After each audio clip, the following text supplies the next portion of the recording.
locked into the Truth Seeker podcast. Gargoyles, psychics, everything's ungodly. Dark's at it. Streaming live at truthseeker.com. She's not a Christian. Give it up, y'all. Your portal to the paranormal, esoteric, and all things spiritual. She's tampering in dark-sided stuff. And now, your host, Truth Seeker.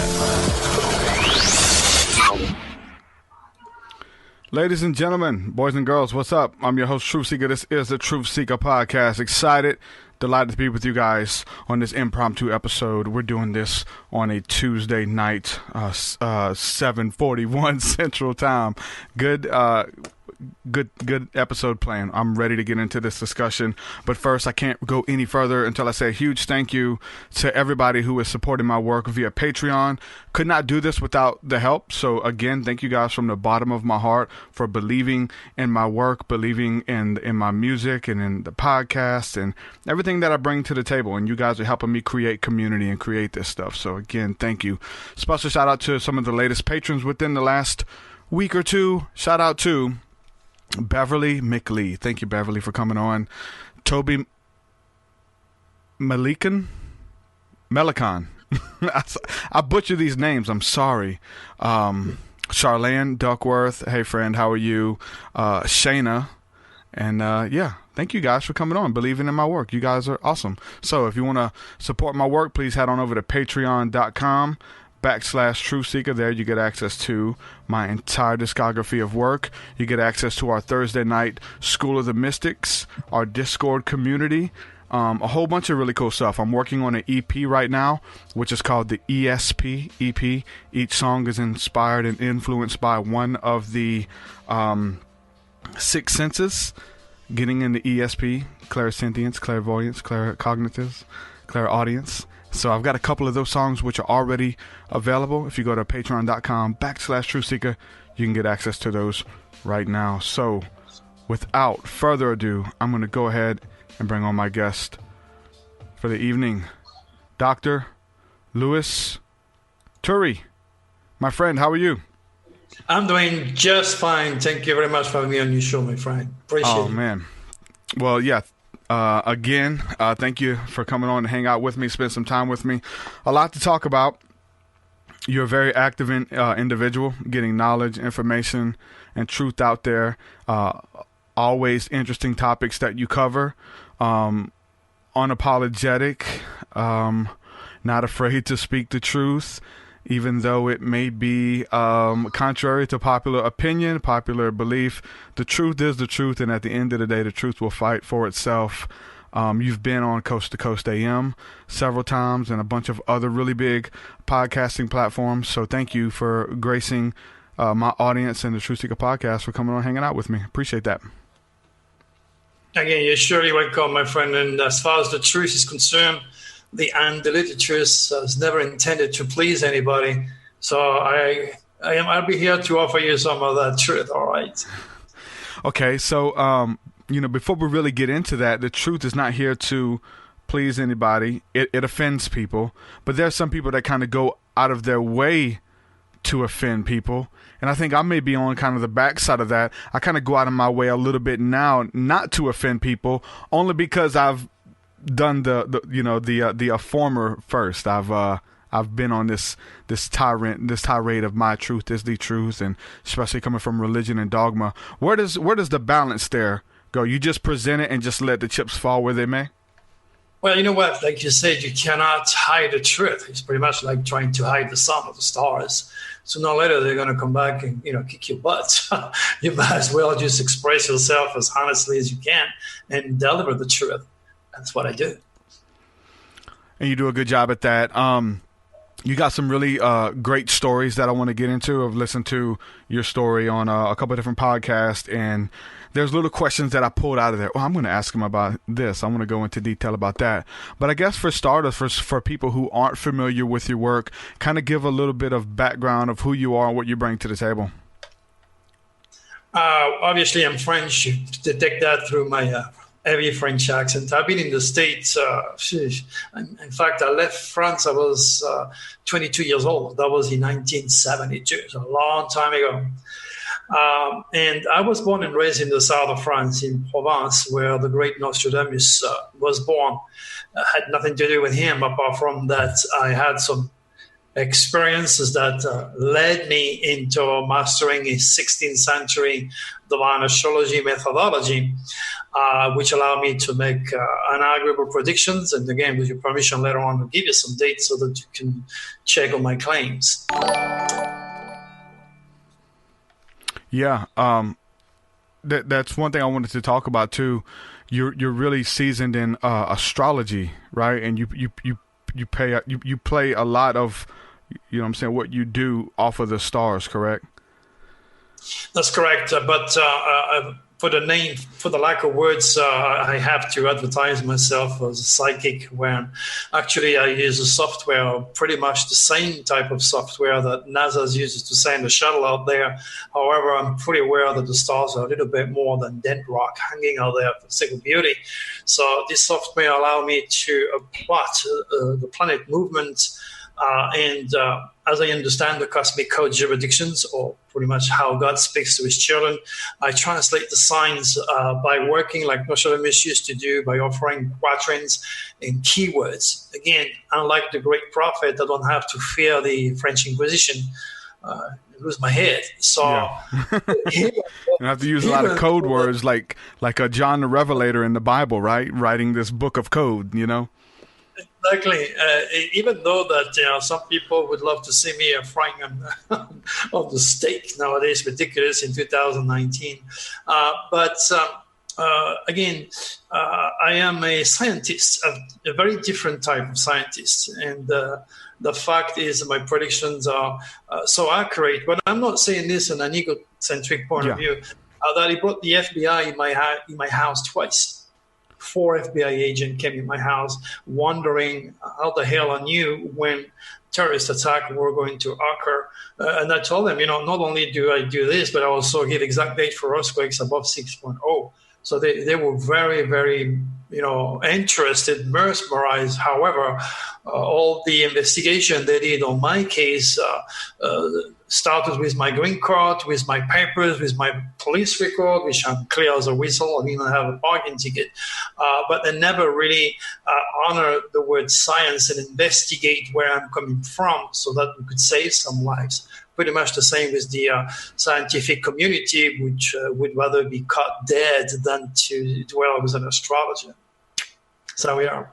Yeah. So you mentioned the stars, and you kind of said that they were like, coding or some type of spiritual or scientific technology that we have.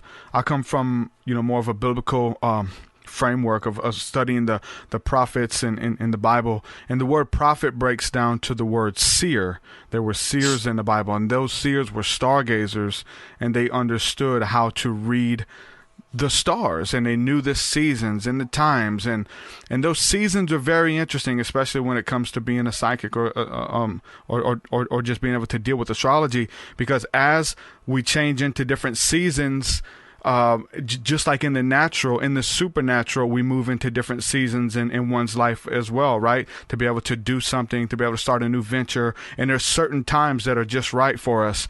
Where does that actually come into play with the average everyday person being led or influenced by the stars? Well, you inherited a UCI. UCI stands for Unique Celestial Identity.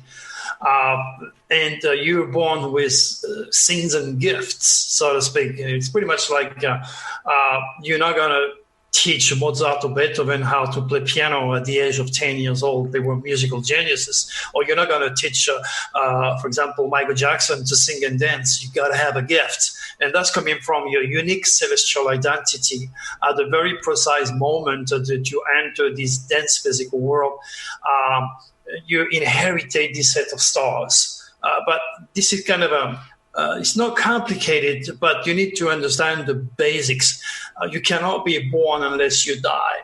So when the doctor takes you out of the warm uterine life of your mother, either the cold of the room or a smack on your bottom is enough to connect with the superconscious in time and space and irritate all your stars. So you die to that life. Then another umbilical cord is taking place, which is made of a very, very highly vibrating cosmic puzzles, for lack of words. And that's why when you get upset or scared, you can feel that warmth on your solar plexus or just in your stomach where that cord is connected. So when you die, this cord again gets disconnected, and then you go back not to God, to yourself, because you have been made in the image of God. So you're here to learn how to create. And this is why I always mention to my students, the future is nothing else than the reincarnation of the thought. And never, ever separate yourself from the creator, because you are the creator. And sometimes people have a little bit of a problem to assimilate this fact. So I just tell them, look at the computer that you have in front of you, or the car you drive. Tell me, what was that 100 years ago? Let's go further down the line. Let's talk about Paris, New York, Washington, Los Angeles. What was those cities 1,000 years ago? They did not exist. So the proof of the matter is that we have been made in the image of God. We also inherited that extraordinarily creating process. And a lot of people are not yet fully aware of this fact. So it's complex, but at the same time, it's easy, providing, the one who educates you is rational and give you some grounding. Mm-hmm.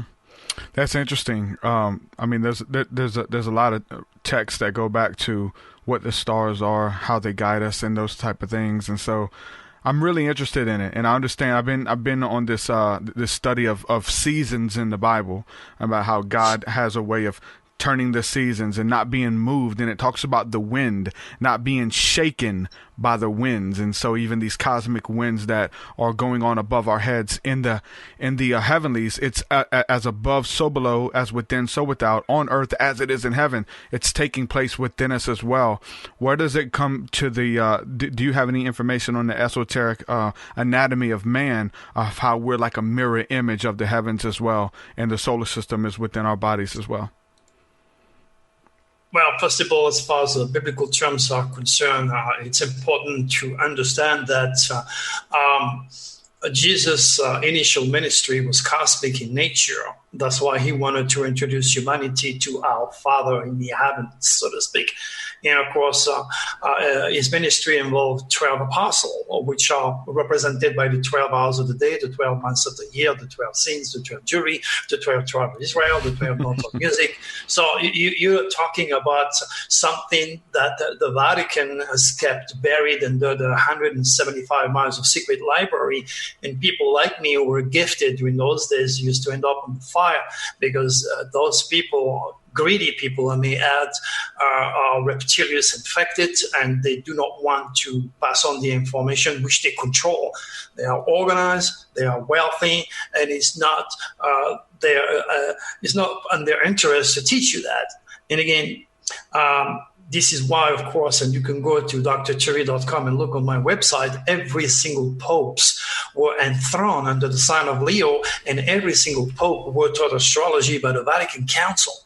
These are facts that a lot of people do not know, and a lot of people that are pious, either people, especially those born in October and in January, have a tendency to synchronize with the codification of the books say, and they say amen. They don't have enough critical thinking to bypass the indoctrination, and that is a big problem. But as I said, with patience. Every single human being is able to do what I do. I'm not special. I'm not unique. Providing you understand God never came down, wrote no books, but he made the stars. Providing you are willing to investigate the dynamics of the universe and the gearbox of the universal mind. All my students did it, and they do exactly what I can do, and so can you. It's just a matter of education. Remember, knowledge is power. Ignorance is evil. Also, you're kind of referring to the stars a little bit, and I know the scriptures talk about the morning stars sang out, like they have a song, whether that song is just their vibration or it's a tuning, that a pitch, a concert pitch that they project, the music of the spheres as well with the planets and everything. Everything has a song, really. As far as the stars being living entities, do you have any information on that? Are they living beings? I know the Book of Enoch and a lot of other old texts talks about the stars record the deeds of mankind and report them back to God. We hear different theories like that. Are the stars entities themselves, or are they some type of technology, which a lot of, even I'm hearing this from the flat earth community, believe that the stars are like this technology, advanced technology that you are supposed to follow almost like a calendar, or to have those winds of change as well. I don't want to go down the flat earth thing. I'm just throwing that in. So one thing you need to realize is that people can relate to each other's because of their intelligence, their education, their experiences, and most of all, their stars. But without cosmic consciousness, they are just robots of their stars, and they can only use their 5 logical human rational senses. There is much more to it. As far as the universe is concerned, it was designed by the Draconis, which is the progressive group of extraterrestrial. And we can talk about the moon, just about the moon, because there is so much information about each one of these planets. But if you understand the basics of what the moon is all about and where she came from, that will answer your question. Now, the moon was hired from one of the many, many Jupiter's moons and brought close to the solar system, close to the Earth in the solar system, so that she could be involved into the gravitational forces of the Earth. That's why you can see the moon is loaded with crater, and we are next door to the moon, and we don't have as much crater. That tells you that in a human understanding, those nuclear explosion produced from their ships were just like using a ping pong ball and push the moon without breaking it all the way to our solar system. Now, the moon is not hollow. The reason is very simple. You need enough mass for the moon to be able to rotate around the Earth. Secondly, this comes from people who don't have any cosmic consciousness, who have a very big imagination. And as I always say to my students, you got to be careful. There is a very thin hair between divine cosmic information and pure imagination. Not only the moon is not hollow, but she regulates the emotional response to life. And at a subconscious level, we have created words as loony, crabby, moody. Yeah. And we all know during the time of a full moon, all the emergency services are going berserk. And it's very difficult for some women who retain a lot of water to put a ring or take a ring during a full moon. You have also to realize the moon cycle is 22 and a half days, which correspond exactly to the female menstruation when they have their period. So, you need to have logical information when you are looking for information that are very, very refined, especially when it comes to the universe, extraterrestrials, because a lot of what I call them the talking heads out there who have no cosmic consciousness, most of them never seen a UFO, and they never communicate like I do with an entity named Draco. And again, I can offer the proof of that through the succession of orbs, which are impossible to duplicate. And you can see those orbs from my website. It is critical for people to use critical thinking before trusting somebody or following somebody. And sad enough, most of these proeminent UFO speakers like me have means, and they attract a lot of people, and then they've been indoctrinated pretty much like into any form of religion to believe and trust the person who delivered the information, which are totally wrong. This led me also to make you aware that, again, one more time, I'm not special. Okay, what I do, anybody can do. It's just a matter of education. And for your information, every disappeared civilization, as you mentioned earlier, used the stars. They did not build their pyramid or erect their monument wherever they felt like. They are lined up with the stars. And during those days, there was no science. There was no astronomy. So it's important, again, to when you have some very famous television show and talking head on those TV show that refer to these ancient astronauts as astronomers. No, they were not astronomers, because astrology was leading. In fact, astronomy is a byproduct of astrology. There is so much misinformation out there, Derek. It's insane. Mm-hmm. Yeah, I wanted to go into a little bit of detail, but I want to wait. I want to come back to this as far as like all of the talking heads out there who are like experts in the field of ufology, but they've never had an experience. I want to come back to that because I want to kind of set up the story that I heard of where you first started communicating with ETs, or you started having those experiences when you was a little kid. If you don't mind setting that up, there was a story about you being locked in an attic and these little monkey type entities. I don't know if you want to tell that story, but that'd be awesome. You're surely welcome for me if you allow me. I mean, it's your show, you're in charge, Derek. Let me tell you that you have, a magnet will attract a piece of wood. You have to have inherited a very different set of stars to attract certain experiences. Again, you got to be logical when you explain cosmic information. As a child, I was handful. I am ADD, and even more than ADD. It's very, very hard for me to stay still. I have learned, to keep steady, to be still. I am a tornado of physical and mental power. That's why I write every day. That's why I have books published. That's why I'm running all over the place. This is why my atomic structure is so fast that I don't even look 69. It's a gift of youth, which is also a curse. So when I was a kid, my mom and my stepfather, when I was doing bad things, they stuck me in the attic. And during those days, 1967, 66, 6 or 7 years old I was, the house was, standing up by miracle. Every other house around in the village fell down from the bombing, from the German bombing. So we had no electricity, we had no water, we had no restroom. It was just a nightmare. And in order for me to get some warmth, because we had no window and the wind was going through that, it was freezing cold, I always had cats with me. Mostly the house I was living in had a lot of rats because the next door butcher was killing pigs and all sorts of animals, and all the bloods and the guts was running by the house, attracting rats and cats. And that was my only source of warmth. So that night they came up and my mom says, make sure to blow your candle with them on fire in the house or in your bed. I said, no problem, my mattress. Okay, and I went up, but I didn't have a cat, so I was pretty upset. And then anyway, I went to sleep.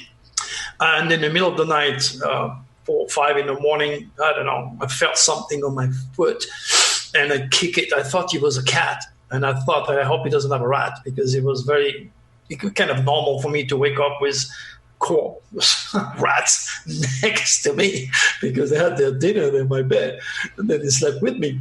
But I didn't want to lose the warmth that I had accumulated in my little blanket. I kept kicking, it didn't move. So anyway, I finally, I got to go and get it. So I sat in my bed and that was it. In the bottom of my bed, that's where I saw those 3 entities. And again, remember, in 1966, no TV, no radio, no UFO researchers. I had no idea what the hell was going on.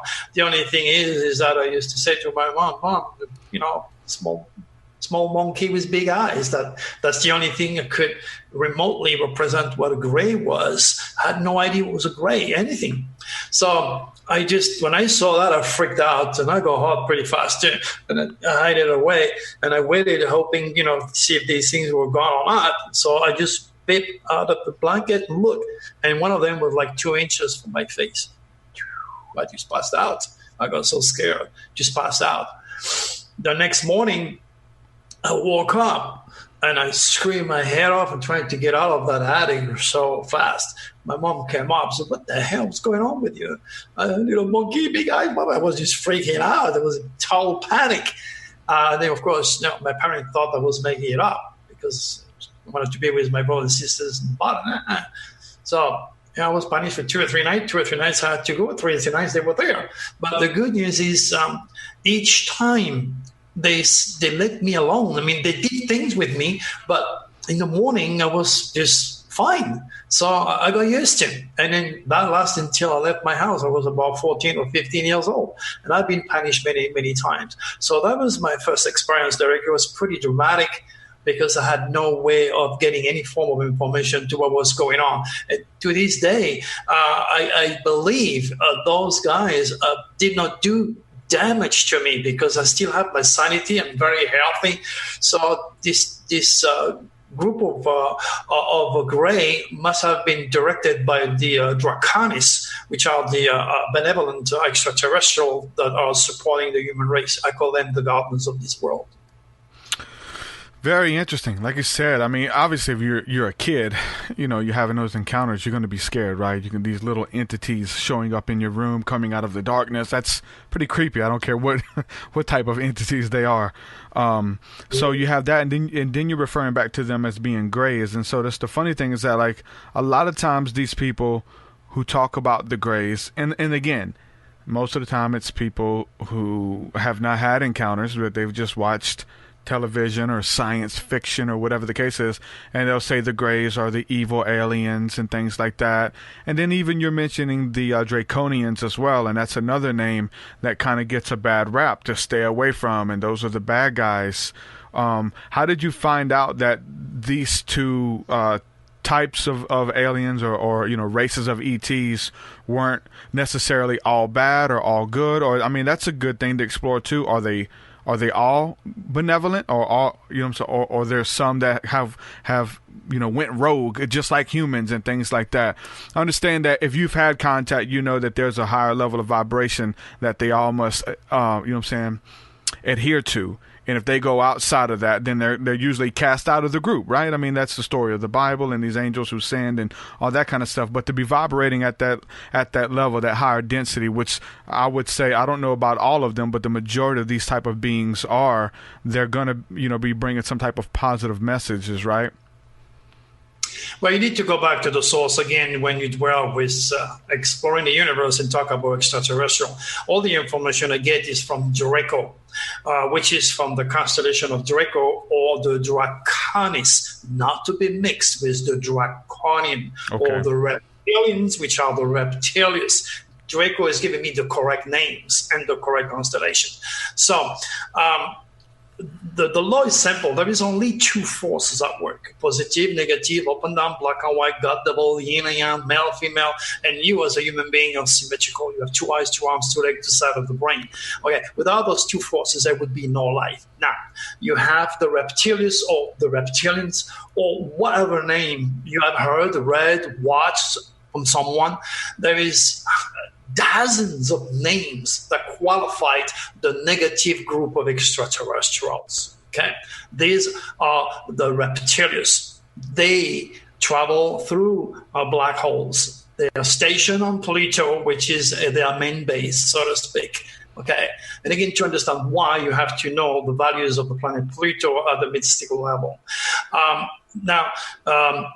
They are pretty much like Putin trying to annex Ukraine, or the Chinese annexing a little island in the middle of South Pacific. What they want is the blue planet because it's such strategic, phenomenal position for them that would help them to go even further and poison the rest of the universe. The reptilians are very negative entity. The forces of evil, the falling angels, whatever. When you give them wings if you want to. It's your own imagination. Okay. Then you have the Draconis, or the guardian angel with wings too. What I'm trying to say is the Draconis can only survive with fears, negativity, chaos, and they have a lot of goodies, a lot of tools to affect humans. They are well behind the Draconis. God, thanks for that. The Draconis are the opposite, and there is names for them too. Okay. I don't want to go into the detail. We need to be objective when you dwell with the immensity, the infinity of the universe. The Draconis are the ones who stimulate scientists to develop technology that fix your heart help your eyes, while the reptilians will stimulate scientists to create nukes or poison gas.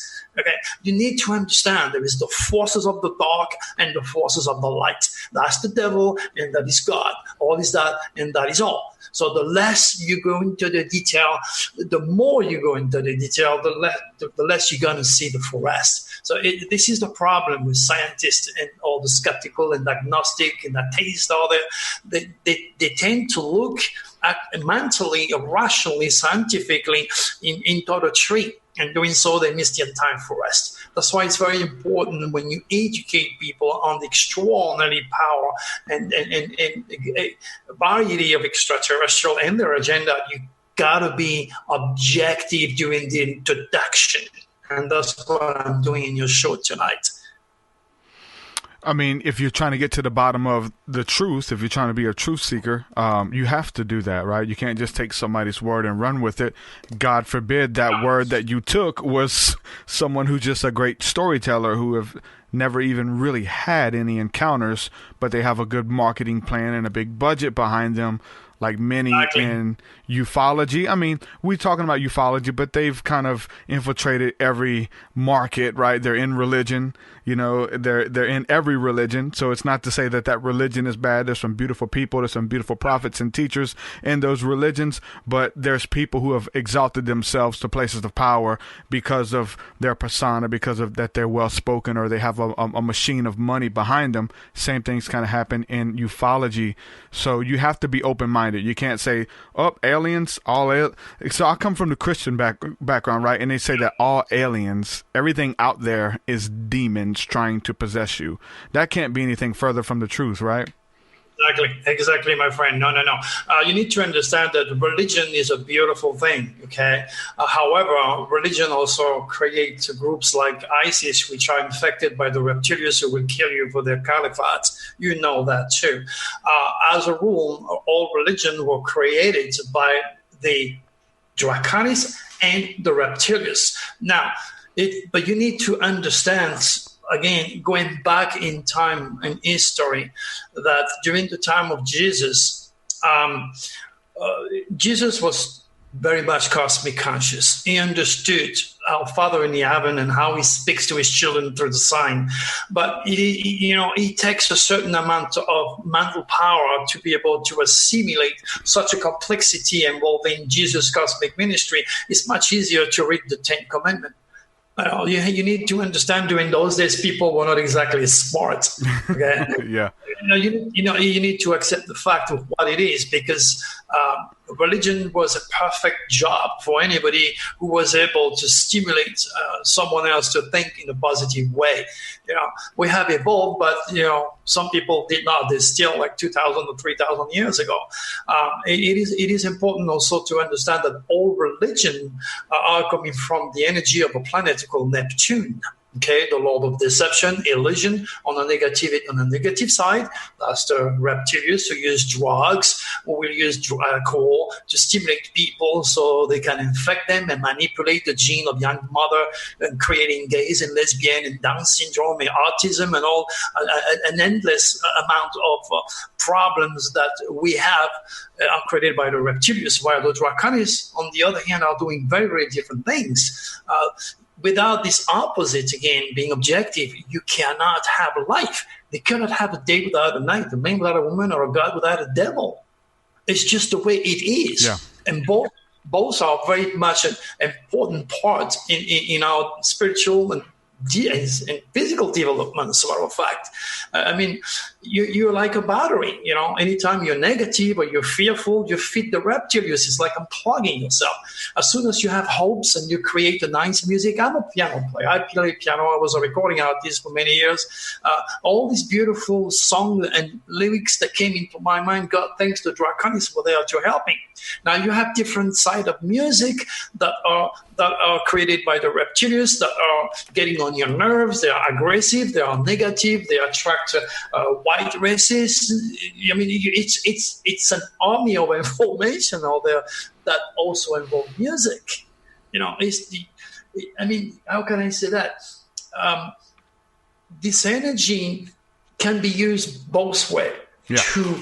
destroy or to build. As long as you keep it in balance, as long as the Draconis are a step ahead of the Reptilians, we have nothing to worry about. But when you look at the state of the world today, oh my gosh. And then, being poisoned can be coming through various ways. One of the biggest poisoning is greed. Greed. A lot of people want to have material possession. They want to have a lot of money. And then they'll do absolutely anything. They will lie. They will cheat as long as they get the money coming into their bank account and keep their statue or their position. And all these people has been represented in history with big empire. One of these days, they always fall down because you cannot escape karma. That's why it's better if you work for the light. If you, and it's very, very hard. Believe me, I challenge anyone listening to your show, including yourself, my good friend, to be positive for the next 2 hours. It's going to be practically impossible. In mind, in thought, you will always have fears of insecurity. And again, this is an endless battle that's taking place not only on Earth but also in the heavens. It's produced by the reptilians. Yeah, and honest. It's a righteous battle, right? We got to have both sides. Like, we have to, as far as like there has to be a bad guy, but I don't think the bad guy is an enemy of God. I think the bad guys, you know what I'm saying, maybe are enemies, right? So God allows these type of angels or spirits, if you will, to go to actually be loosed upon the earth to do something, to chastise the people, right? Obviously, there's this natural chastisement if you're, if someone comes down with, there has to be a recompense for the things that you're doing, right? There has to be some type of, correction. And these angels are loosed for the correction. They're loosed for the blessings as well. The spirit of peace, spirits of joy, ecstatic euphoria that these spirits bring to us from God. And it's totally biblical, and it's in all of the holy books. And so it's this beautiful song and dance with spirits everywhere. Nature spirits, fairies, elementals, angels, aliens, demons, all of them coexisting under the umbrella of God, right? Absolutely. Now, let me kind of present you with this little dilemma here. A child that just arrived in this world, compared to you or me or other people, is evil, but not evil per se. Is innocent. He doesn't know anything. He doesn't have any wisdom. So there is a way to classify innocence by being idiot, stupid, negative. But as this child grows, it becomes more positive. However, another child who has a better UCI is going to bypass this child and become more intelligent than this child. And it's going on again, on and on and on. So we could take, for example, the case of Adam Lanza. Adam Lanza, this kid who killed so many innocent children at the school. It is terrible for this guy to do what he did. But you have to remember, once upon a time, he was an innocent, beautiful, loving, trusting child.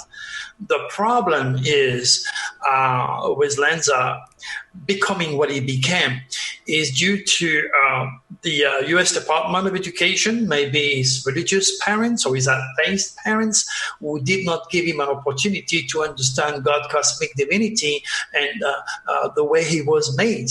If you do not have cosmic consciousness, you're going to be a robot of your stars. It doesn't matter how strong they are, doesn't matter about the reptilians, devil, doesn't matter about your stars or the dragon or whatever. The part of God in you is much stronger than these things. However, if you do not understand how he designed the universe and the part you play in that universe, you're going to be a robot. And that energy is going to be used, manipulated by the reptilians, which are turning people into killers every day. And that is significantly important and dramatic and critical for all the children to be educated, because it is very important to teach a child geography, history, language, the arts, mathematics. but who is there to teach them who they are? What they have? The codification of thought. Okay, the problem is by reading the Bible now and following the Bible, this generation is different. They have access to Google. There's so much conflict. Oh, wait a minute here. Some people, God is real now, this one doesn't. So these people, those kids are totally, don't have any grounding anymore. They don't know what they are. And then what happened? They smoke, they drink, and the next thing you know, we cannot stop the chain of suicide of teens because they're generating. No one is there to tell them who is God exactly, how they've been made, what is their fate, and how to apply the will so they don't fall for negativity, for the devil or the reptilians combined. Yeah, the stakes have always been high, but we're really in this weird space now. I mean, because I think that a lot of teenagers are doing now things that, either can't be undone or going to be hard to actually, right the wrong. Like abandoning genders, that's a huge thing now. Like that's an option to abandon your gender. I know whenever we were kids and we wanted to rebel, we wanted to change our identity, we became a gangster, a thug, we became gothic even, wearing black makeup and black hairstyles and fingernails, and we became gothic. Now it seems like what these teens are doing now to rebel against their parents and rebel against God, to actually shake their fist in the face of God, is to say, look, you screwed up. You put me in the wrong body. I'm abandoning my gender. I'm a boy trapped in a girl's body. I'm a girl trapped in a boy's body. Or these other pronouns that they've come up with. That's a really weird place that we're in. Has this happened in history before? Did the Greeks get into this whole weird gender stuff? I know you're talking about homosexuality and all of this kind of stuff being rampant. A lot of Rome and Greece and these places, they were really open with their homosexuality, and a lot of the philosophers of the day had them a young teenage boy that accompanied them, and that was their lover, and these type of things. And so you see this weird degradation of society before these collapses come. Do you see us, repeating the future, whether it's Egypt, Babylon, all of these great civilizations that existed and have been, shaken to ruin by, the fingerprint or fist of God, if you will, by these spirits being loosed on the earth? Well, let me trace back a little bit first to understand what the UCI is all about. Genetically, you're related to your family 150%. Okay, you may even look like your parents or even sound like your parents, but that is the physical genes. Now, the spiritual gene, which are classified as the UCI or the unique celestial identity, is very different, which means your mom, your sister, your dad, your brother is your biggest stranger. Because he will not think like you, he will not behave like you, he will not create like you, and he will not have the same fate as you, because he has been programmed. Okay. Now, if you understand this program, okay, that will allow you also to realize that in those 10 planets, you're going to have a lot of feminine planets, which are going to override the positive planets. Okay, now the reptilians are aware of that, and that's where they abduct young mothers who smoke or drink, manipulate the gene in the womb, and create gays and lesbians. Their agenda is to create a nation of gays and lesbians because they don't reproduce, and then we go extinct in that way, and creating all sorts of disease that we can't control. And now we can fight all that again by being cosmic conscious. So understand that. Knowledge gives you power not to be judgmental. And there are people out there who say, well, let's go and beat these gays. Well, you're so strong, you son of a gun, you just beat a girl. That isn't a body of a guy. That, you need, those children need to be educated in. Instead, they are into the codification of thought, or it's bad to have sex with the same sex, or this and this and that. It is different. It is different. But there is something which is well above humans to understand. And unless you have faith in the Creator, unless you understand the forces of darkness and the forces of the light, and you make a distinction, a distinction effort to reach the light, to educate yourself and upgrade your vibration, become God-like, so to speak, okay, there will be never a possibility for peace on this earth. Religion separates. That's why the reptilians created pretty much all religion. I'm Christian because I was born in France. You're born here, you probably are Christian too. But if you're born in the Middle East or in Asia, it's a very different story. So you're already into a box. You're already set to be different, mentally, physically, religiously. And then on top of that, the reptilians make sure also to make sure our language is different, to create more chaos, more misunderstanding. Okay? While if you understand that you have a set of stars, okay, this awareness, this cosmic awareness will make you aware that doesn't matter what religion, what color your skin is, your blood is red, okay, and you have a UCI, and that makes you understand everybody else. So in other words, astrology unified, while religion played its part by disturbing and creating more chaos than needed. And the fact of the matter is, if you look through history, religious wars have killed more people than all wars combined together, disease and natural disaster. Yeah. That tells you how stupid humans are. You know, this is hell. You're not going to go to hell. This is it. God created this way because we are not smart enough to learn by reading. We have to feel. We're here to learn to create. Okay? We, every single day, create our reality. If you let the reptilians invade you because you drank too much or you took pot, you're going to have an accident, kill somebody, fight with somebody, and end up in jail for the rest of your life. Okay? It's very important to understand the forces that are around you. People are oblivious. They're like a robot. They don't have any awareness of this magnificent design created by God, which is given to them. The problem is, again, God has enslaved every one of his children to look for the truth. And he sends some of these best people that are gifted, like he sends someone to create beautiful music to become a leader in his own field, or the movie industry, or anything else for that matter. So the idea is to keep an open mind, to ask a question, and most of all, to ask for proof, because anybody can say, well, you know what, I've seen a UFO.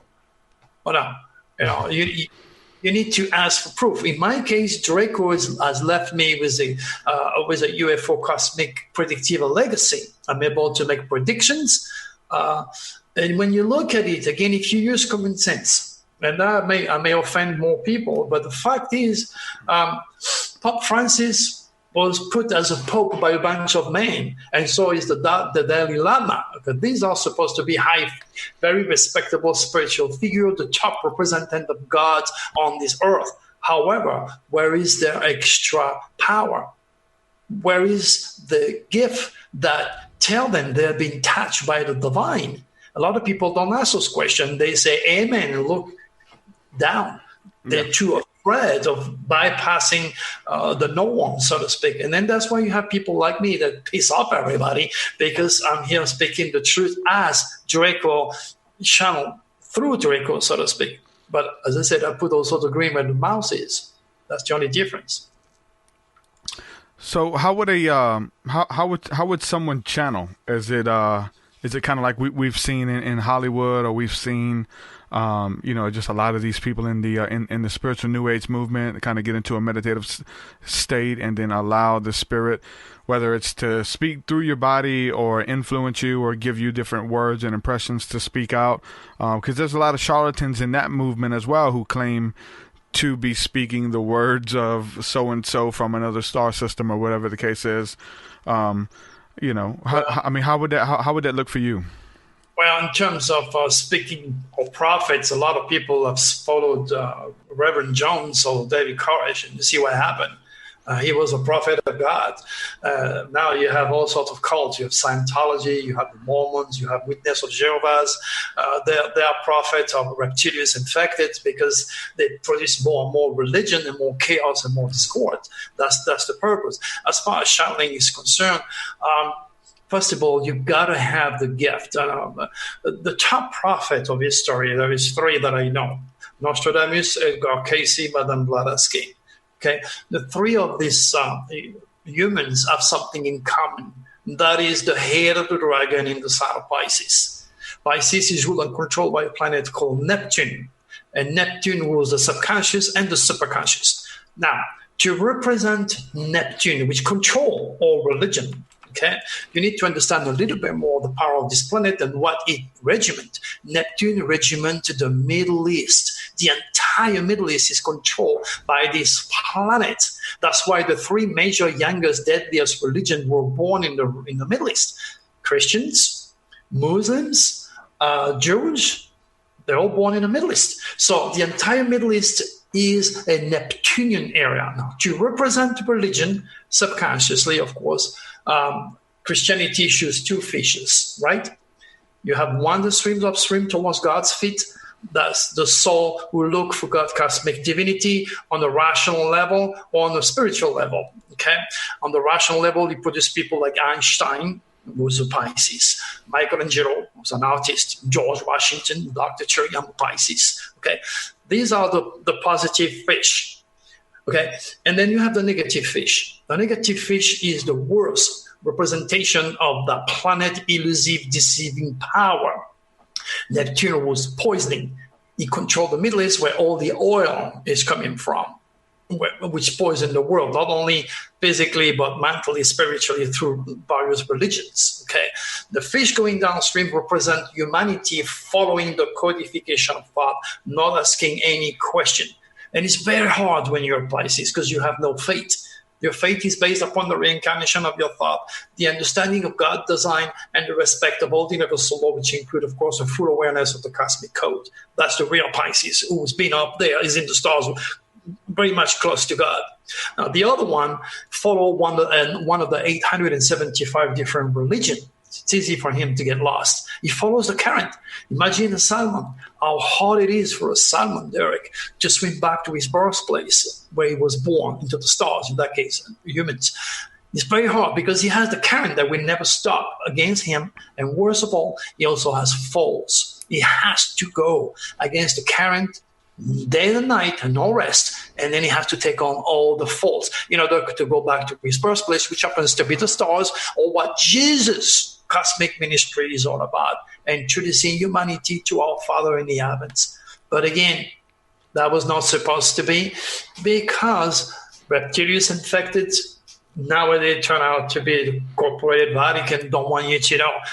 And I'm sure, as I said earlier, if you have seen it, every single pope was taught astrology by the Vatican Council. And whoever made this story, I'm sure you heard of J.P. Morgan. J.P. Morgan said, millionaires don't use astrology, billionaires do. Okay? That dictates also that people that were spiritually advanced, like Reagan, was also using the stars. There's a lot of people out there that are using this wisdom, but it's not accepted by the norm, so it's done behind the door. And you'll be amazed how many people I serve. Oh, yeah, definitely. All the queens and kings did. I mean, just look at John D. and who he was, subservient to. Let me ask you this. So you're talking about the reptilians. Is that the same thing as the archons? What some people would call it that? It's a name. Archon is a name that qualified the reptilians or the negative force. We are all human. It's like trying to differentiate the fish. We all live in the oceans, okay? The big, huge park of everything here. Whatever name you qualified and understand something is based upon what you heard or read. Okay? Well, the first time you heard that word you mentioned, what do you call it again? Archons? The archons, yes. Archons, and all the draconians or whatever it is. These are words that were created by someone else. Mm-hmm. And then there comes someone else who's going to create something else and something else and something else. And between these soup, now you have to find the truth. And that's what the challenge is all about. Okay? There is a lot of good words to classify the draconis. First one I always use is the guardian angel. As far as the reptilians, the falling angel, and that stay there. Now you could put as many names as you want to run this, but your question is definitely a worthwhile asking because it offers the answers that I gave George Norrie too. That's the same question, incidentally. Oh yeah, everybody's asking the same questions. I'm trying to be. There's a couple questions popping up here in the chat. We'll get to those shortly.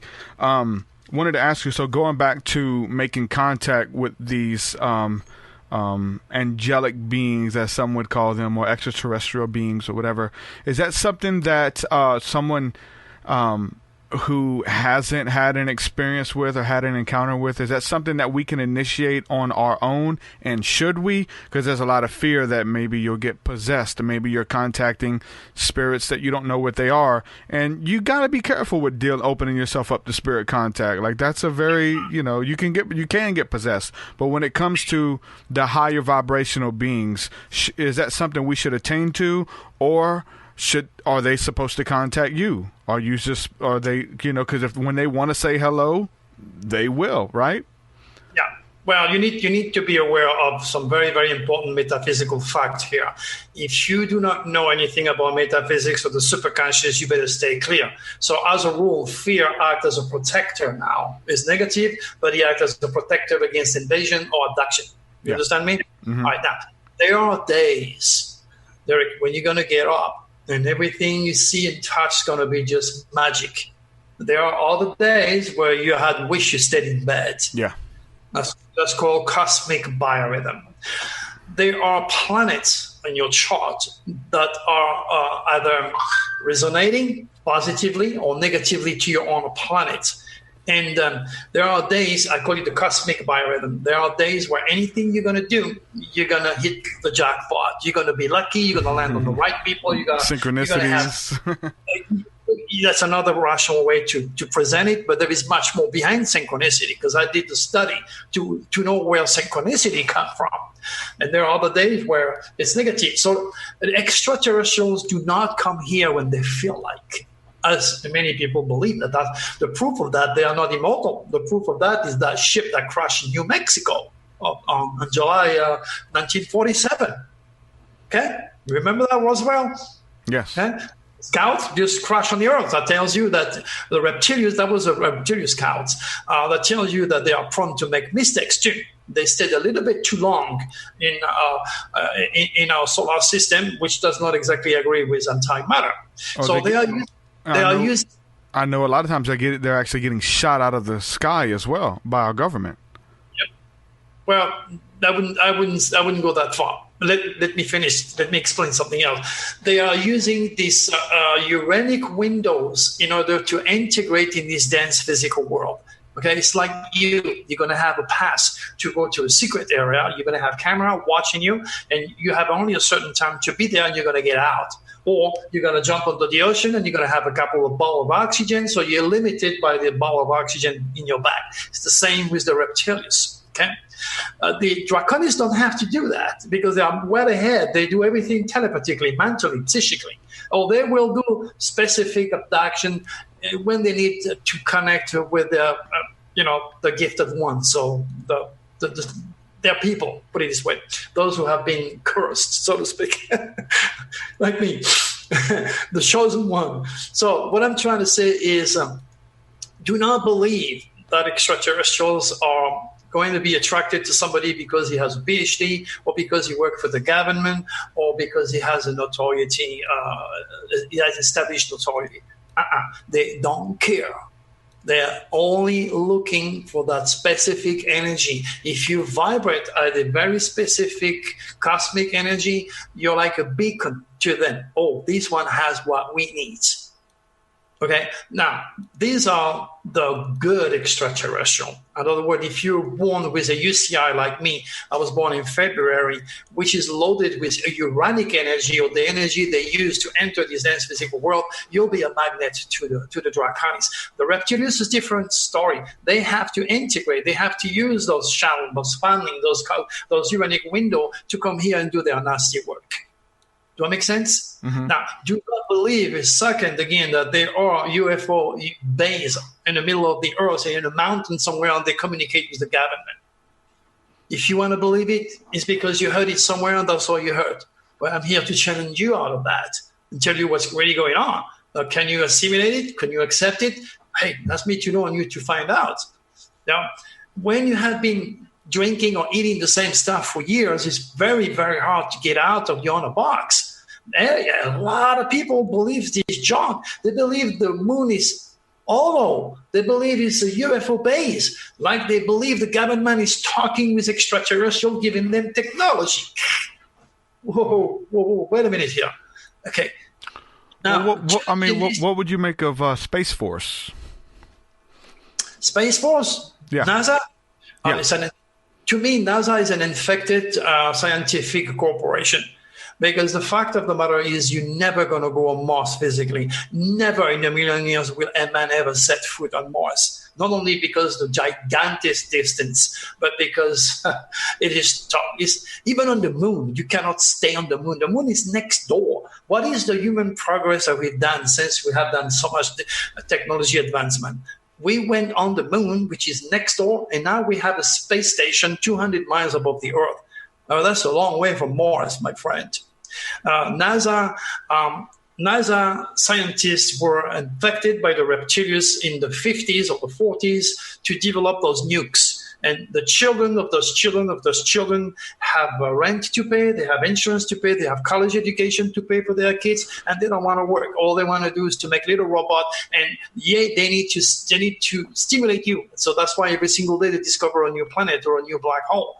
But people don't have common sense. They don't have critical thinking. They make you believe. It's pretty much like religion. They're going to make you believe things, and then you don't have any other information. You don't have any other grounding. That what you heard, and you follow what fits you, what fits your fears or your hopes. It's just a human choice, and it's very, very hard sometimes for me to come up with such direct, honest values. I'm not making this up. This is coming directly from Draco. Again, it's me to know and you to find out. Now, have you see a UFO, an E.T. walking Earth or with the government? Oh no! When it fell in Roswell, New Mexico, when that spaceship fell, and the Greys, which are dignified robots, there's nothing else. There's nothing there. They're just robots, dignified. Okay, they took it down to their laboratory. They just investigated every single thing, and then tried to see anything else with the spaceship. But that technology is so damn advanced. They are so far behind in remotely understanding the propulsion that is used by the extraterrestrials. And there is so much more behind all this, divulging all this. There's so much more, but I can only divulge so much because you may not be able to relate to me or think I'm cuckoo or making it up. So I have to be very cautious as I approach you into digging into a new form of understanding and acceptance. Yeah, I mean, there's some. I think a lot of stuff. I think everybody has a piece of the puzzle, right? There's some beautiful work out there. I'm definitely intrigued about the mountains, though. The mountains and the underwater UFOs and things like that people are seeing and catching a lot of stuff on film. And James Gilliland at the E.T Ranch has done a lot of work up there, and they're seeing ships go into the mountains and beings coming out of them. There's something significant about those mountains, though, right? Well, as far as I'm concerned, I can only tell you what I know. I had never seen a ship going into the mountain or a flying saucer going into the ocean, but I can tell you that I had a flying saucer above my head. I've been inside a flying saucer. I'm digging. I've seen 3 UFO face-to-face and talked to them, ETs, black man. I can only go for what I know. I cannot make it up. Did you say black men? Men in black. Oh, Men in Black. Okay. Extraterrestrials face to face. This is an incredible experience that I would wish on nobody, but it did happen to me. Actually, it's my second experience. I was coming back from England. I was at the Royal School of Music during those days out there. I have been, 20, 21, maybe 22. I'm not sure how old I was. Pretty young. And then I came back home, and it was a Sunday. I remember that. And I was happy to see everybody. And then I said to my mom, "Where's Noelle? Noelle is my little sister." Oh, she said, she went to work. During those days, she was working as a training nurse in the mountain in the south of France. I was upset. And about half an hour later, as she came back and she was upset. And she said, oh, I missed the bus, this and that. I'm going to lose my job. My mom said, hey, don't worry. Louis is going to take you there. And remember, during those days, no cell phone, no GPS. So the only way you're going to go from A to Z is by asking direction. That's all I knew. So let's cut the story short. It's now 4:00 in the morning. My sister is deep asleep. I'm exhausted. I'm praying God to have somewhere where I can ask direction and have a cup of coffee because I was getting high in the mountains, snow everywhere. I was lost. And then I finally arrived in one place. And to these days, I'm still wondering, Derek, how is it possible that a restaurant was open? You have to remember, this is France. It's not like America with McDonald's, 24 hours operation. So they are able to set up entire scenery to make you believe it's real when you're someone else. It's amazing what they did there. So we arrived. I woke my sister up, and I said, okay, we need a cup of coffee. So I parked just by the door. It was nobody. I parked by the door, and I went inside. As soon as I walked inside, I saw 3 huge guys by the bar. I'm pretty protective of my little sister, so I say, you sit by the door here, and I'm going to go and get your drink. She said she wanted a Coca-Cola. I was kind of surprised. I'll never forget, because it was in the middle of the winter, and it was cold, ice everywhere. So we went to the bar, and I asked the barman for a Coca-Cola and a cup of coffee. He gave me the Coke. I brought it to my sister, went back, and it was this big, huge guy. Oh, my gosh. I thought they were loggers because they were so tall and so big. Fuck, my nose was his belt. I was looking like this. And then he turned around, and he had cards in his hand. He says, hey, you want to play a card? I said, no, I'm tired. You know what? Just asking for direction, cup of coffee. Thank you. No. And then look at him. It was big. And he said, come on, play cards. And I thought, I might as well not piss him off. He's too big for me. So anyway, start to pull a card. And as soon as my eyes saw the card, he tell me what it is. He did this like 2 or 3 times. And I said, my gosh, this guy is in my head. I was just joking. Then I thought, okay, I'm going to change, and I will never, ever forget for as long as I live. I am going to change the 9 of diamond for the Queen of Spades. And he looked at me, and he says, Louis, you're not going to change the 9 of diamond for the Queen of Spades. And I never told him my name. And at that very precise moment, Derek, I felt like if a screwdriver was coming from here, coming out there. I was holding to the bar. I said, what the hell's going on here? Trying to keep my balance. I asked the barman, where's the restroom, please? Where's the restroom? I was going to pass out. He said, oh, it's right there. Not even 10 feet. The door was open. I managed to go there. I opened the cold, freezing water and put this on my face. Felt like I was attached with a chain to this guy. And I said, what the hell are you doing to me? I was so upset. You have no idea. I felt so impinged I was so upset. I said, I don't care how big you are. I don't care where the hell you're coming from. You're going to tell me what the F you're doing to me. That's exactly how I thought. And believe me, it didn't take long to put some fresh air, even close the door, from fresh water on my face. Maybe not even a minute. I was so upset. And I went out. Oh, my gosh. When I went out to God, I asked the bum, where are they? They just left. So I ran outside, looked both sides. Nobody. Went back in and said, how are those guys? I don't know. He says, he must have parked here. And nobody there. And then I said to my sister, okay, all right. I wake her up. She was still asleep. And to this day, she remembered only that restaurant, like me. And then I woke her up. I said, let's get the hell out of here. And the next thing I remember is 9 o'clock the next day. I'm driving home. I'm going back to my village. I don't know how. Where have I been all night? I asked my sister, do you recall me dropping you? She says, no, I don't remember anything. All I remember. Sorry about that. One of my clients.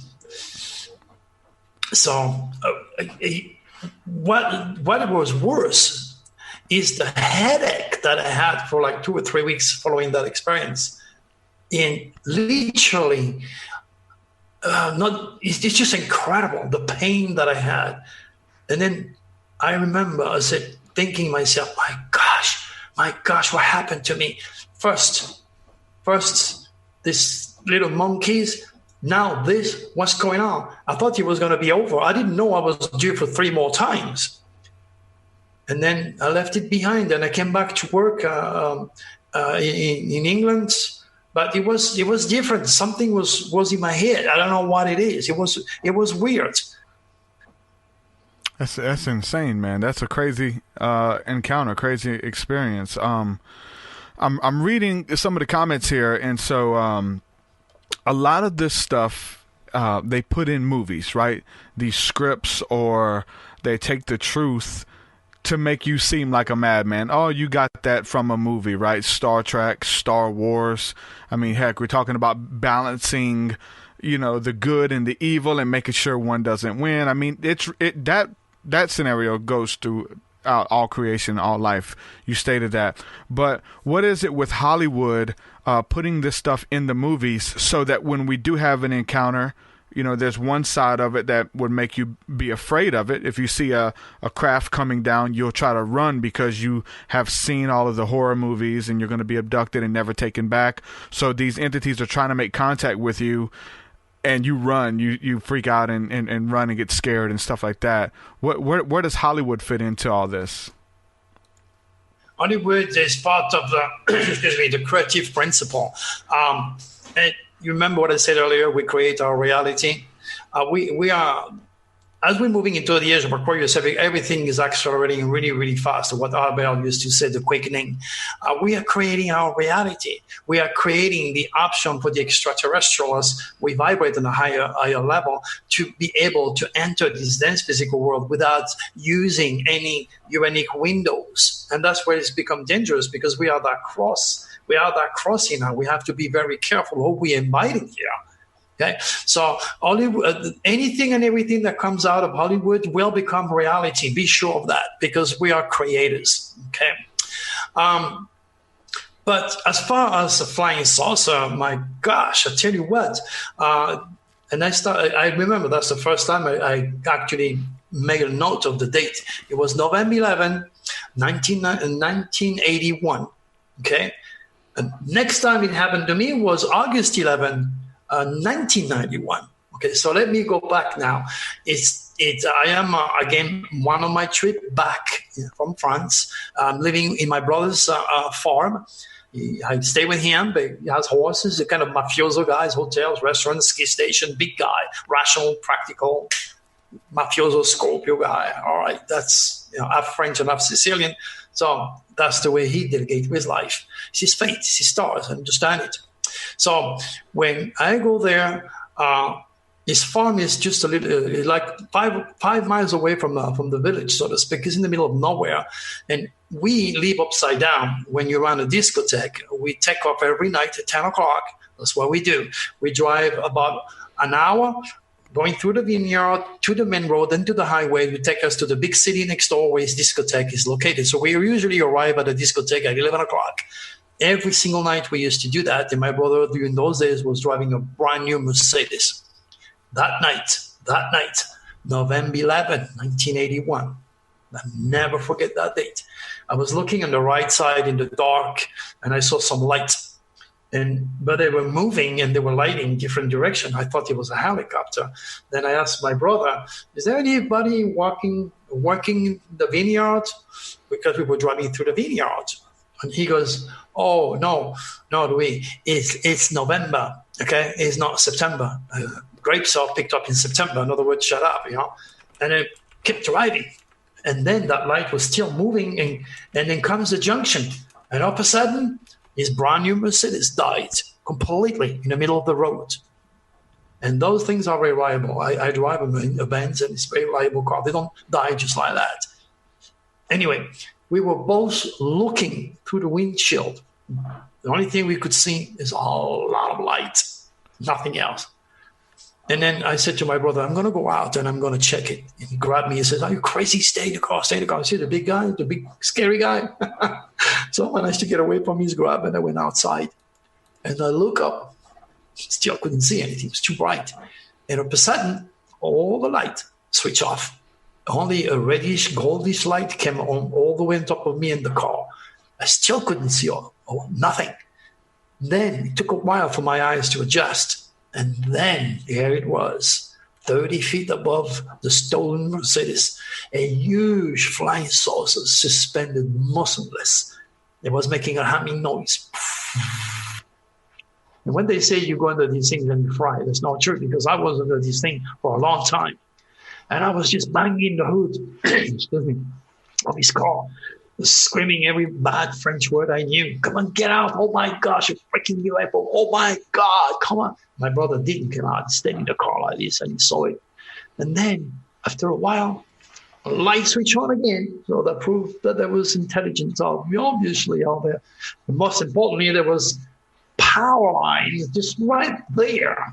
You dare anybody to fly a helicopter and all these things. And as soon as he turned the light, that thing started to take off. And that flying saucer must have been less than 5 feet above the chimney of the farm across the road. And he took off. And I was not the only one who saw that, because the next day it was all over the newspaper in the south of France. Wow. Now, what's interesting is my brother, as soon as I walk in the car, he says, this didn't happen. People are going to think we are crazy. You know, he's a big guy. He knows a lot of people. This didn't happen. Okay? And then we went to the discotheque. When we arrived at the discotheque, usually we were expecting, a couple of groupies and the waitress and the waiters, the bar and everything ready to open, because we opened at 11 o'clock at night. The discotheque was in full motion. It was packed. I never seen my brother smoking before that or drinking before and after that night. He was on the other side of the bar with a ball of scotch and a cigar. I was on the other side doing exactly the same. We were looking at each other. What the hell? What happened? What happened? Where did we go? What happened? The next day, my mom called me. She goes, hey, what happened to you last night? He had a very close relationship to my mother. And I said, yeah, Mom, it happened. It happened. He made me swear not to say anything, but he already talked to my mom. 30 years later, at the Christmas dinner in front of the entire family, he says, you know what? We own the truth to our children. So, what Louis was saying about these flying saucers many years ago? Well, it's true. Son of a gun, 30 years later. Wow. So you guys had missing time. Big time. Big time. Let me ask you this just to see if this ties in, and this is kind of just with my own personal study as well. Where does flashes of lightning come into this? Have you ever had like a flash of lightning and then you're in a field or there's lost time that happens? Well, again, lightning are produced by sudden release of energy planet called Uranus, which also creates earthquakes. This planet also controls Japan. That's why Japan has so much earthquakes.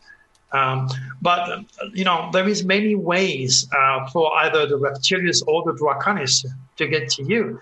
If you have a tail of the dragon in the sign of Aquarius, you're going to be prone to die through electrocuted or through lightning. If you don't, that person who has next to you will be electrocuted, not you.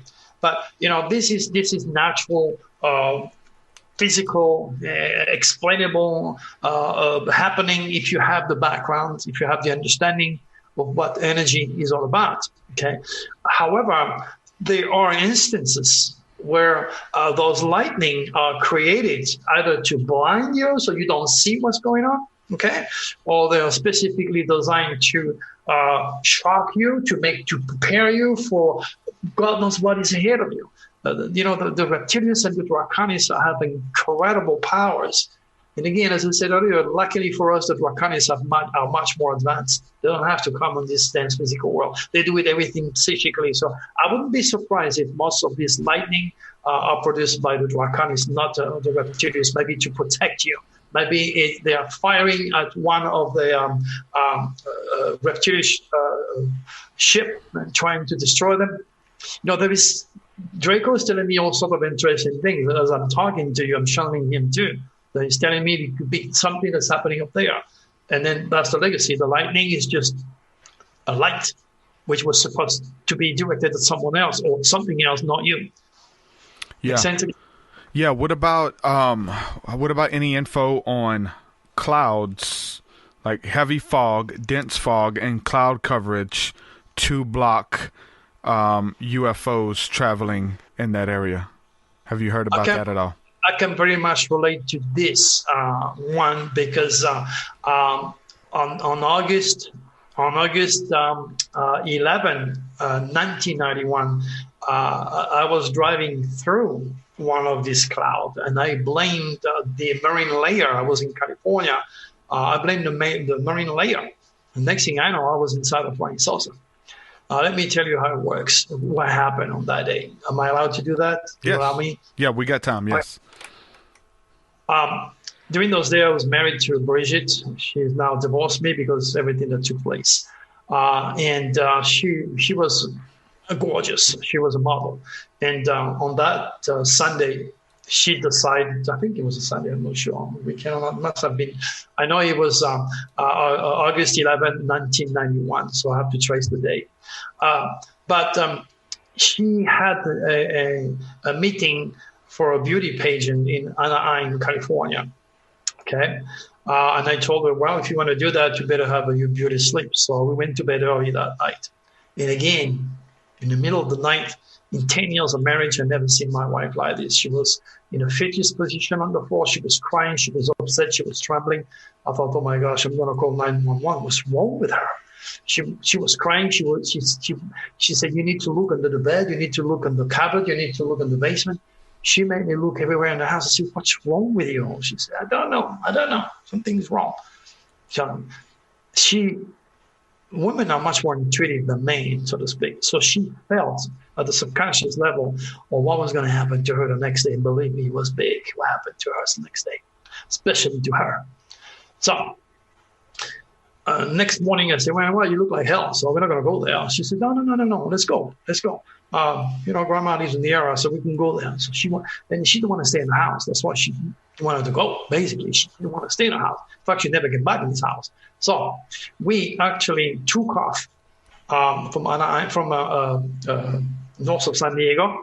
It was 8 o'clock in the morning, precisely, because I knew something was not right. So I started to look at my watch and the date on that day. Can't forget days like that. Fill up my tank. At 8 o'clock, I was on Highway 5 north going to LA. Actually, I was going to Anaheim, which is next door from where we were. So as we drove, I kind of entered the conversation with my wife and I said, hey, what happened to you last night? She said, I don't want to talk about it. Okay.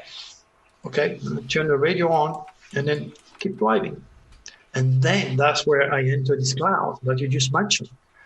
And I blame again the marine layer. Must be the marine layer. Next thing I know, I don't feel the wheels on the road anymore. What the hell's going on?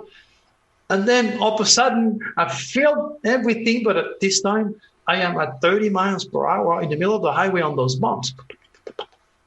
The heck was going on here? I look around me, I couldn't recognize nothing at all. And I said to my wife, Jesus, where are we? She said, pick up your speed. Come on, I don't want to be late. I haven't seen the side of Anaheim or Disneyland yet. I said, okay. And I kept driving. And I said, no, look, I don't know where the hell I am because I've been there many times. I don't know where I am. So I took the first exit. Okay. The last thing I remember was Jambore Street. I took the first exit and I drove into a parking lot and there was 3 Mexican guys there. They were having sandwiches in the back of a Toyota truck. It was white. Then I went there and I said, excuse me, could you tell me where I am, please? But those guys looking at me like, if something was wrong with me because I didn't have any understanding of what was going on. I was still, I don't know, on Nirvana time. And then they look at each other and they said, it's 9 o'clock. I said, excuse me? 9 o'clock? Okay. Time that goes really fast. And I said, where are we? I said, where are you? Again, they look at each other smiling. And they say, you are the Los Angeles Zoo. You're after Los Angeles. Okay. I said, all right. So in my mind, I said, about 90 miles. I'm 90 miles west of where I'm supposed to be. So I went back into the car and I said to my wife, honey, I got her hand. I said, do you remember when I married you, I told you that maybe you had to go through those UFO experiences? She looked at me, she said, hey, come on, what's wrong with you? Bull. My wife, she's a Taurus. She was a Taurus. I divorced her. She divorced me. Very rational, very practical. She said, next time we go through LA and I don't see it, let me know, okay? When I told her we were after LA, she didn't believe it. It took over 2 hours just to go back to where we were. we were so disturbed that I rented a room, and my wife called a friend, and she says, I'm not going home. And she drove with her friend all the way to Phoenix, Arizona, from San Diego, from an island, from where we were to the hotel. So what happened is, we were sucked into a flying saucer. Okay, the three guys that I saw years earlier. Okay, it was my sister. They were there. They came. They opened the door of the car and they said, "Hey, Louis." And I look at my wife and I say, "It's okay, no problem. Everything is fine." It's like I had an agreement that was to happen. And I said, "Been there, man. Don't worry. Everything is cool." And then I went inside a little room. And then in that little room, I saw the earth. She was the size of a football. I saw the earth that size. I must have been pretty high, pretty far. And then I started to really, really feel hot. And I started to sweat like water. Then I know, and now it's kind of decontamination room or something they did before I went inside the belly. Then I went into the operational room. That's where I saw all the grays. They were, messing around with all the electronics. And I knew exactly where to go. I went to a big screen and I saw all the grays working on my wife.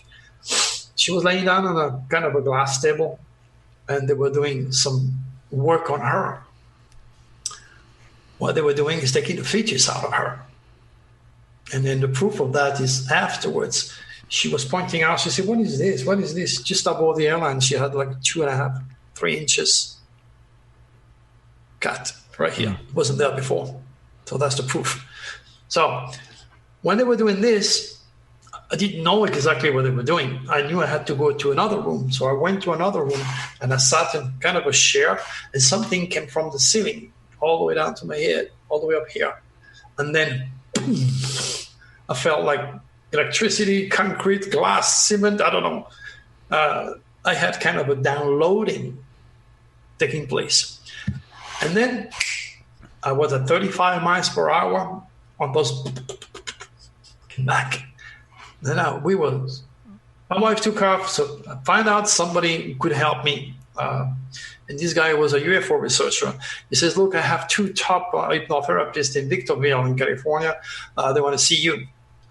We went there. They had 2 TV camera. One froze the first frame, and the last frame was also framed.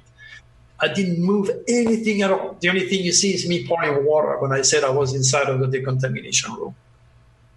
And I was able to explain what happened to me and the hypnotic. I am a clinical hypnotherapist myself, so I know the process of reaching the subconscious and dragging these things back. But it was pretty clear because it was so fresh. They didn't want me to wait. And they said you have to use sodium panasol, the anti-light thing here. Gosh, it's a long story. Yeah. So what I'm trying to tell you in reference to this cloud, there is definitely, it could be because I was so close to the ocean. It could be a natural phenomenon, or it could be something that was obviously designed by the extraterrestrial to suck me in, so which I believe it was. Yeah. So that answered your question, I believe. Yeah, definitely. I mean, there's a lot of pictures. There's a lot of videos of, and even, in ufology, something we call cloud ships. That there are ships that are cloaked as clouds, or there's little ships that hide inside of clouds so that they can't be seen. Even in the Bible, you see the presence of God. Right. Guiding the children of Israel through the desert as a cloud by day and a pillar of fire by night. I mean, a lot of times these UFOs look like clouds during the day, and at night they look like flames of fire, these big amber burning orbs, or these plasma ships that are glowing, and at the same time they could be these type of entities, even these angelic entities that fly through the sky, and they don't have occupants at all. You're actually seeing entities hovering around as well. So when we're dealing with the cloud ships and clouds, it gets very interesting as well. Well, you know what? Again, the options are limited here. I can only talk from my own experience, what I know to be real, to be the fact. Anything else, I'm like you. I keep an open mind. I'm trying to read. You got to keep an open mind, at the same time critical enough not to be led by a bunch of talking heads into the wrong direction. What do we do with them? Do we start calling names?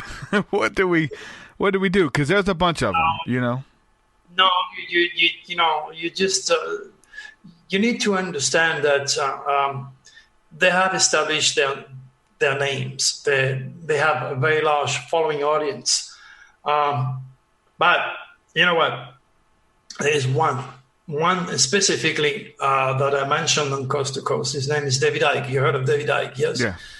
David Icke and I, we used to be very close friends. Every year I used to sign in all my books on moon power. And he knew everything about my UFO experiences. And he used all that to reinvent himself. This is fact. When I came to the United States, I only had $50 in my pocket. I didn't have a limousine. I didn't have a big, huge house. I didn't have a contract of $350,000 to start my career. The only thing the Truth Seeker did for me is to publish a book, and I didn't even have the right. What I'm trying to tell you is when I was on the Age of Truth TV, I think it was on Age of Truth TV on one of my radio shows, so many of them that I did and more to go, I actually gave the date, and I said to the host, I said, be ready for the beginning or ending of important phases of life. He said, what do you mean? I said, on that day, all I can tell you is give you a keyword, the beginning or ending of important phases of life. Something's going to end, something's going to stop. It's big. It could mean death. Next thing you know, on the day, a week later, my mom passed on. So that was terrible. And then the same day, David Icke was refused a visa to go to Australia, which means, again, thousands upon thousands of people that he has infected with negativity and cosmic junk and conspiracy material. Those people have also suffered my prediction because it's the end for them until David managed legally to go back there if he can. I don't know. But my prediction came to pass, directly touching him and directly touching me. And that's why when I give prediction, I said to people, you have to be able to analyze, because the stars don't work only for me, but for everybody. We're all those fishes in the same ocean. And then you have to know that you're going to be touched. And that's why it's important to analyze when I give you an SOS to the world deadly window or a specific prediction, and I time it. I give you a specific date for earthquakes or anything like that. It always happened. In George Norrie, I said, be ready for an earthquake on that day, George. We had 5. And I said, earthquake above 6.0. And all of them were above 6.0. Very interesting. Dr. Louis Turi, thank you for coming on the podcast. I really enjoyed this discussion. We'll have to do it again sometime. Let everybody know where they can check out your work, because you stay busy. You put out a lot of articles. There's a bunch that we didn't even get into. You got a lot of really cool stuff on your website. Let everybody know where they can go to check out your work. Well, basically, just go to www.drturi, D-R-T-U-R-I, and it's a huge website. You can see how Draco entered my life. You can read all my blog. You can watch my TV show, my radio show, whatever it is. And I want to thank you one more time for having me, Derek. It was a pleasure working with you. I really liked your questions. They are a mixture of logic, intuition, and spirituality, which is pretty good for any radio host. So you got what it takes to do a good job. Thank you so much, my friend. We'll have to do it again. I really enjoyed this conversation. All right, my friend. All right, Dr. Turi, thank you so much. Good night, my friend. Right, thank you. Good night. All right, ladies and gentlemen, Dr. Louis Turi. Really, really interesting guy, man. A lot of really cool stories there. I love them. I love hearing those stories. They're crazy. Make you think. And just taking the pieces to the puzzle, putting it together.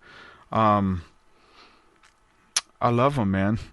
And he has something that you can learn from, something you can glean from. We got a few more minutes left here. I'll stay live. If anybody has any questions that they want to throw my way, I'll try to take some questions here in the last few minutes. I want to say a huge thank you to Sandra B4Ya. Thank you for the donation that you gave during the podcast. That's so awesome. Thank you so much that you believe in the work. The clouds are interesting. The cloud by day, the fire by night that led the children of Israel through the wilderness. you see a lot of these ships that look like clouds. I mean, Google it. You haven't heard of it? Cloud ships, light ships, plasma ships. I don't know what I believe about, I do know what I believe and say that just about, he didn't really, give a lot of info on the government fighting against these crafts or fighting against these entities. There's tons of videos, man. Not tons. There's a lot of videos of plasma rays being shot towards some types of craft or beings, if you will. And this is from outer space, and it gets shot up from the Earth, and it tries to hit a craft, and it turns around and leaves. And then there's other footage of these crashing UFOs, these discs that are falling out of the heavens, being shot down by the government.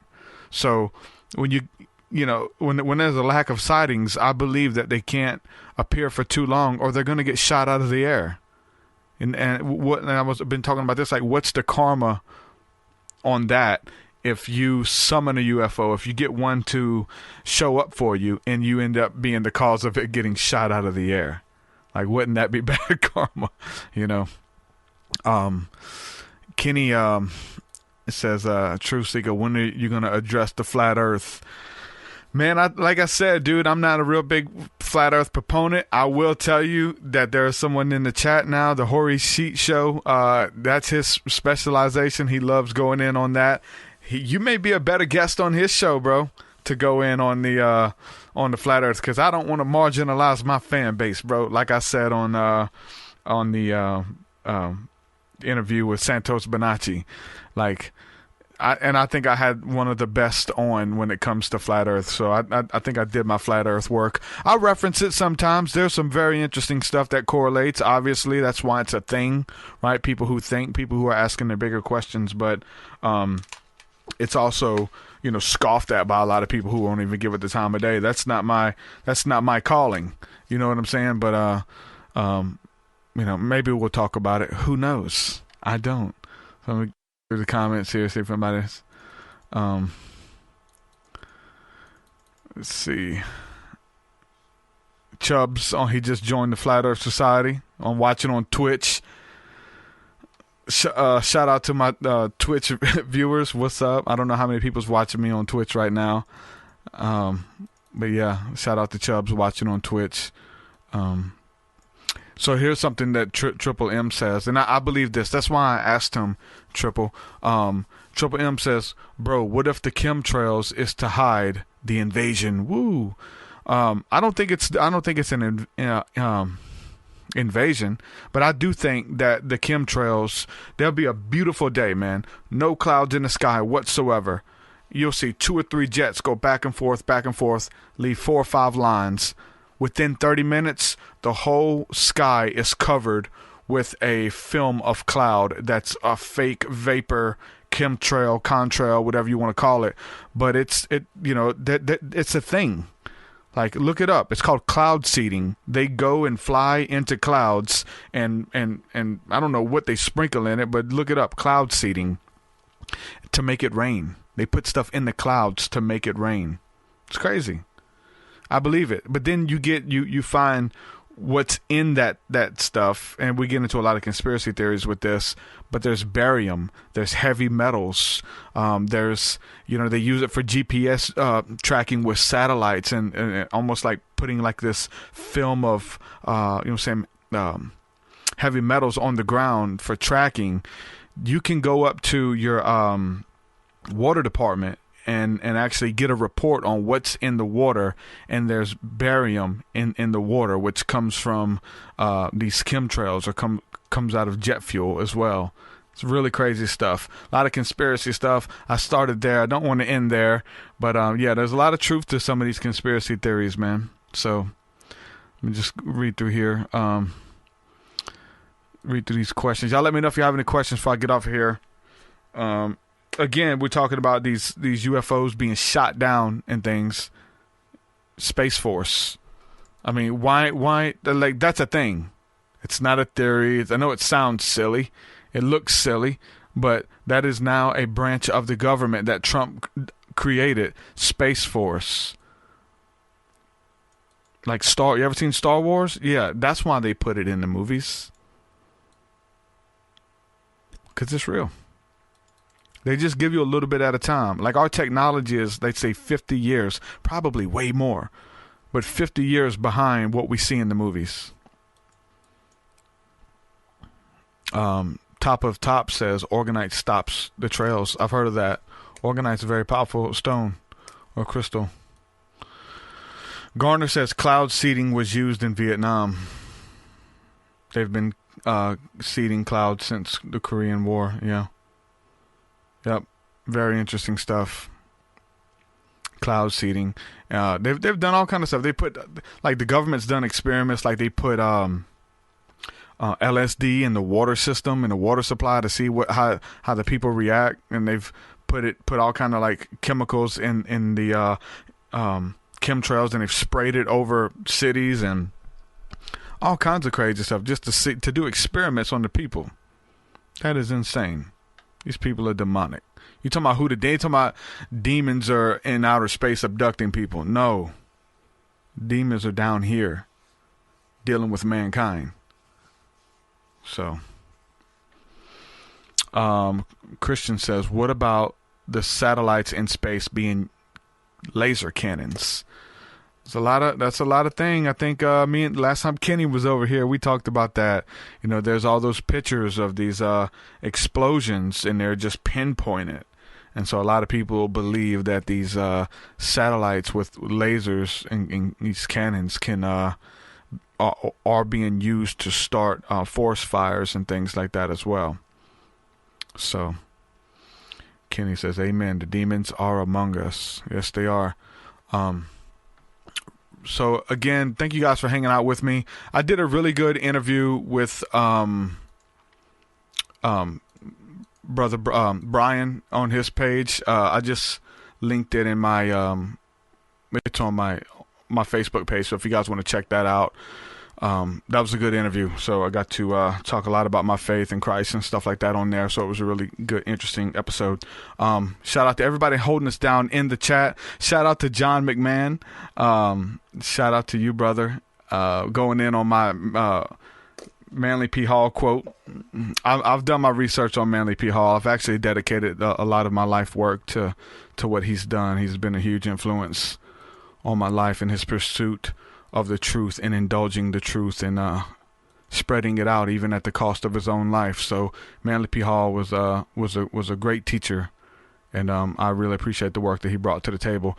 I did a Christian podcast just a couple weeks ago, and they shared my bio. My bio has reference to Manly P. Hall, and everybody was like, oh, he's a Mason, you know, and so they wanted me to come back for a rebuttal almost and say, hey, why are you dropping Manly P. Hall's name?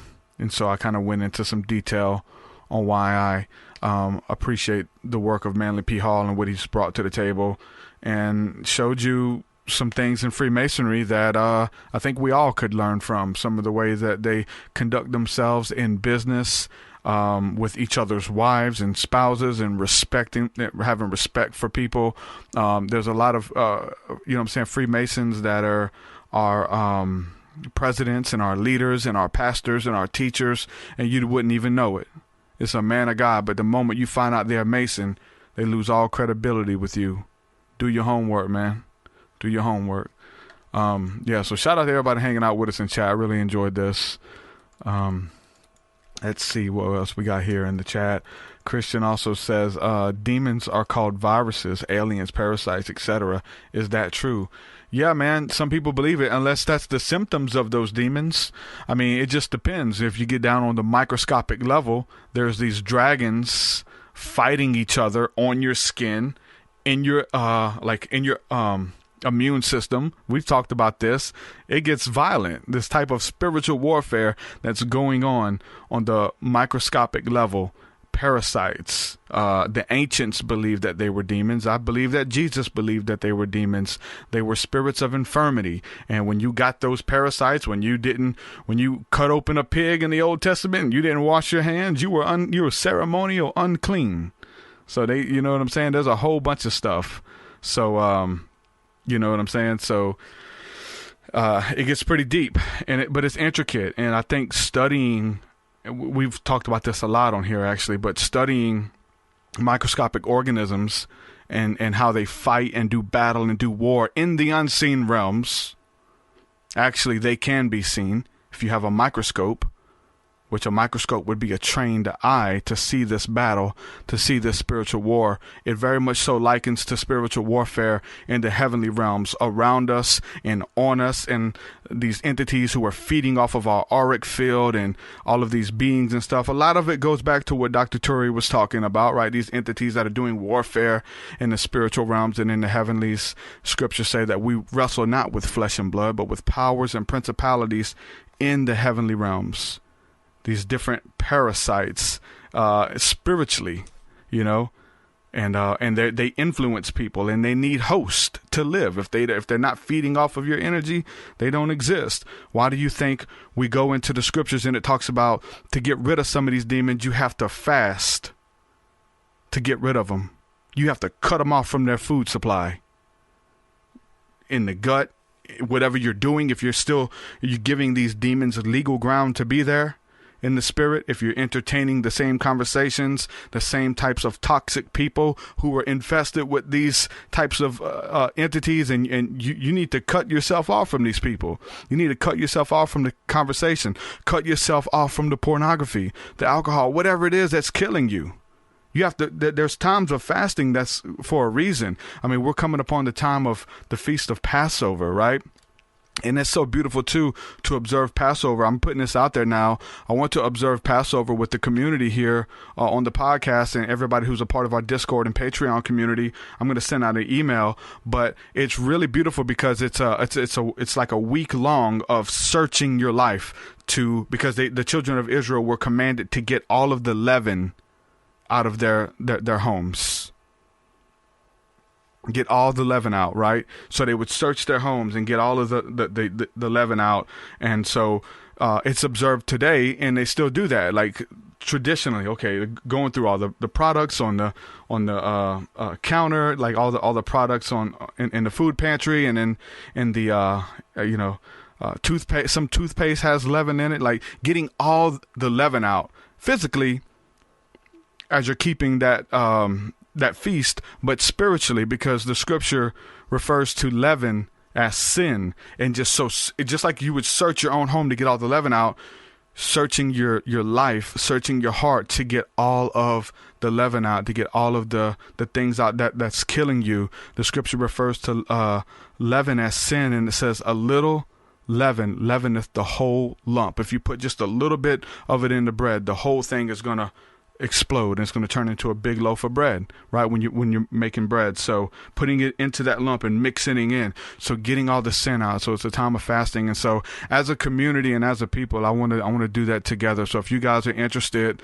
let me know, whether it's on Patreon or whether it's on our Discord community, or even just in the comment sections of these videos, if you want to be a part of that. And I'll try to send you guys some information to get some wine or some grape juice and some wafers or whatever, and we'll celebrate Passover together, observe it for the week, and take communion at the end of the week. I think that'd be beautiful. So if you guys want to do that, let me know. That's what it's about. So, John, you're commenting, bro. I'm not saying you're against Masons, bro. I just have definitely done my study on Manly P. Hall, and I'm okay with him as far as what his knowledge, and at least what I quote, right? I can't say I'm just a vouch for I don't vouch for the secret lives of Freemasons. I do not. I'm sorry. I don't vouch for the secret life of any other man on this planet except Christ. What he did, I'm trying to emulate that, right?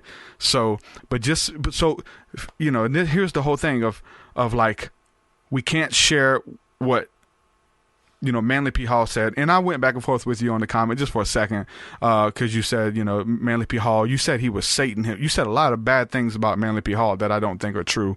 But you said we shouldn't quote him because he was like worse than Hitler. You even said that. That's crazy. Manly P. Hall's worse than Hitler. Come on, man.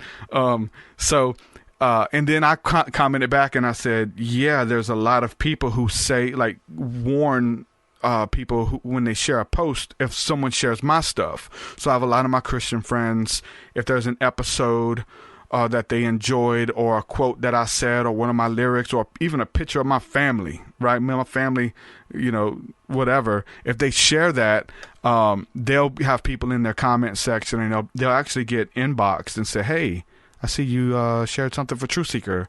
Yeah, he's a devil worshiper. He's this. He's a Mason. He's a Satanist. All kind of stuff these people come up with.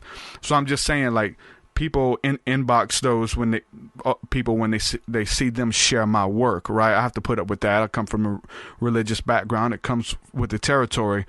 And as far as like sharing a quote by Manly P. Hall, or a quote from, I know you wouldn't do that, John, but a quote from Jordan Maxwell, or any of these occultists or whatever, like, it doesn't mean I vouch for their whole life. You know what I'm saying? That's like me sharing a quote from, and I talked about this on that other episode, but that's like me sharing a quote from John MacArthur, right? John MacArthur got some good stuff, man. He really does.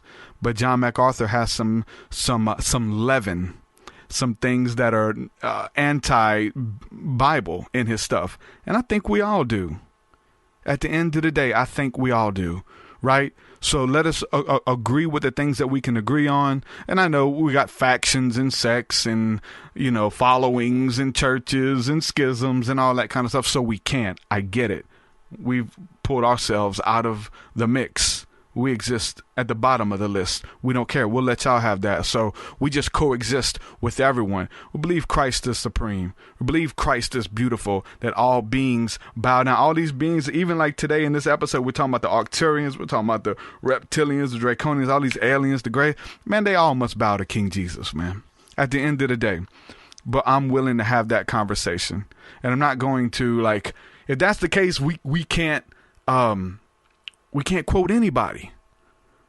Like some of the racist stuff, we can't even sing the national anthem because it's got ties to racism and inequality.